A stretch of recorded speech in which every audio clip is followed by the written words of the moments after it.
जय श्री कृष्ण मित्रों, जय श्री राम। नारायण का सबसे शक्तिशाली अवतार कौन है? चलिए दोस्तों, कुछ ज्ञान की बात करते हैं। वीडियो में आगे बढ़ने से पहले हमारे चैनल को सब्सक्राइब जरूर करें, बेल आइकन को जरूर दबाएं और कमेंट बॉक्स में जय श्री राम या जय श्री नारायण अवश्य लिखें। भगवान श्री राम और भगवान परशुराम दोनों ही नारायण के अवतार थे। दोनों अलग अलग युगों में प्रकट हुए, लेकिन आज हम जानेंगे इन दोनों के बीच क्या अंतर थे और क्या समानताएं थी। नमस्कार दोस्तों, हमारी मोटिवेशनल आरके ब्लॉग चैनल में आप सभी का बहुत बहुत स्वागत। तो दोस्तों, कहानी में आगे बढ़ते हैं और दोनों में से कौन ज्यादा बलशाली है, इस सब बात करेंगे। सतयुग से अस्तित्व में रहने वाले परशुराम या त्रेता युग में जन्मे रघुनंदन मर्यादा पुरुषोत्तम कहे जाने वाले श्री राम नारायण के दोनों ही अवतार थे। दोनों अवतारों के अंतर बताने से पहले जानेंगे इनका जन्म कैसे। परशुराम का जन्म शास्त्रों के अनुसार वैशाख मास के शुक्ल पक्ष के अक्षय तृतीया के दिन भगवान परशुराम का जन्म हुआ था। ये भगवान विष्णु के छठे अवतार के रूप में जन्म लिए थे। दरअसल प्राचीन काल में महर्षि भृगु के पुत्र ऋचिक का विवाह राजा गाधी की पुत्री सत्यवती से हुआ था, जिसके बाद सत्यवती को अपने और अपनी मां के लिए पुत्र प्राप्ति की इच्छा होने पर ऋषि भृगु ने उन्हें दो फल दिए। सत्यवती को गूलर और उसकी माता को पीपल के वृक्ष का आलिंगन करके फल को खाने के लिए कहा, लेकिन इसमें माँ बेटी से गलती हो गई और सत्यवती को श्राप मिला कि उसका पुत्र ब्राह्मण होने के बावजूद भी क्षत्रिय गुणों वाला उत्पन्न होगा।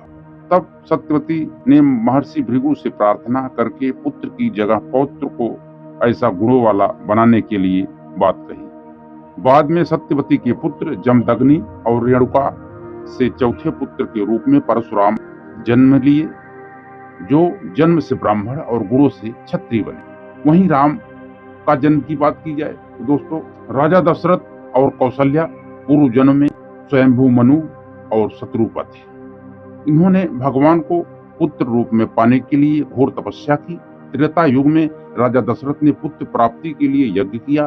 तब यज्ञ के देवता ने प्रसन्न होकर उन्हें प्रसाद रूप में खीर दिया। तब राजा दशरथ ने वह खीर अपनी तीनों रानियों में बांट दिया, क्योंकि राजा दशरथ को कोई पुत्र, कोई संतान की प्राप्ति नहीं हो रही थी। इसीलिए वशिष्ठ के कहने के अनुसार श्रृंगी ऋषि ने पुत्र प्राप्ति यज्ञ करवाया था और उनको पुत्र की प्राप्ति की।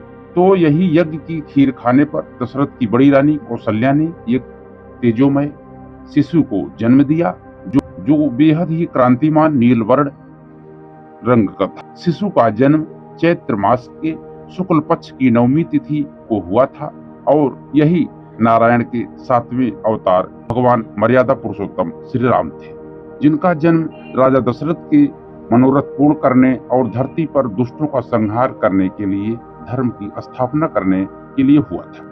दोनों ही बेहद आज्ञाकारी थे दोस्तों अपने पिता के। परशुराम ने अपने पिता के वचनानुसार अपने ही माता का सर काट दिया। वहीं श्री राम की बात की जाए तो ये अपने पिता के आज्ञानुसार वचन पालन के लिए वनवास गए।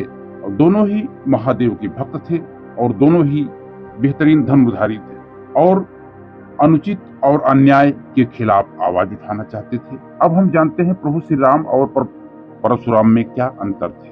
तो दोनों ही भगवान विष्णु के अवतार तो थे ही, लेकिन परशुराम अंशावतार हैं, वहीं श्री राम पूर्ण अवतार। जहाँ परशुराम का जन्म सतयुग में हुआ, वहीं श्री राम का जन्म त्रेता युग में हुआ। परशुराम 7 चिरंजीवियों में से एक है दोस्तों और आज भी वह जीवित हैं। वहीं श्री राम त्रेता युग में ही अपनी लीला पूर्ण कर सरजू नदी में समा गए थे और वैकुंठ लोक को पधार गए। और दोनों के स्वभाव में भी भारी अंतर है। परशुराम उग्र है यानी क्रोधी हैं, जबकि श्री राम सौम्य और शांत है। श्री राम क्षत्रिय कुल में जन्म लिए, वहीं परशुराम ब्राह्मण कुल में जन्म लिए। राम का बेहद शक्तिशाली अस्त्र धनुष था, वहीं परशुराम का परशु यानी फरसा हुआ करता था। अब आइए दोस्तों जान लेते हैं कि दोनों में कौन था महाशक्तिशाली और ये कौन कौन सा युद्ध किए थे, उनके अस्त्र क्या थे। परशुराम ने कठोर तपस्या करके महादेव को प्रसन्न किया।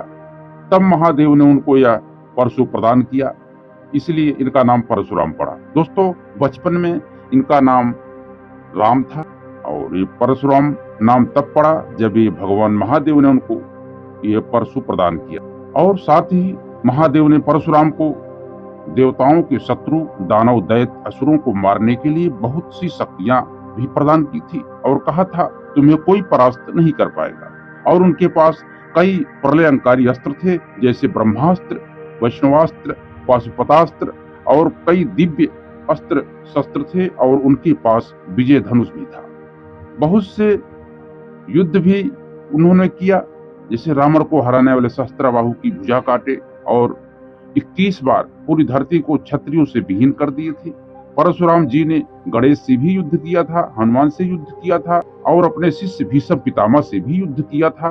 कहा जाता है कि कई महीनों तक ये युद्ध चला था शिष्य और गुरु के बीच। और अपने गुरु महादेव से भी परशुराम ने युद्ध किया था। कहते हैं ये बहुत शक्तिशाली अवतार थे भगवान विष्णु के और वे आज भी जीवित हैं।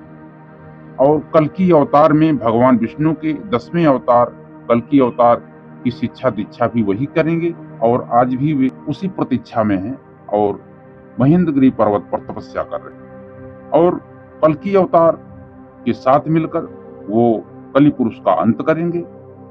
वहीं भगवान श्री राम की बात करें तो दोस्तों श्री राम की सबसे बड़ी ताकत उनका नाम है। दोस्तों राम के नाम में ही आराम है। प्रभु राम का नाम से लोगों का तीनों लोक सुधर जाता है। भगवान 16 कलाओं में निपुण थे।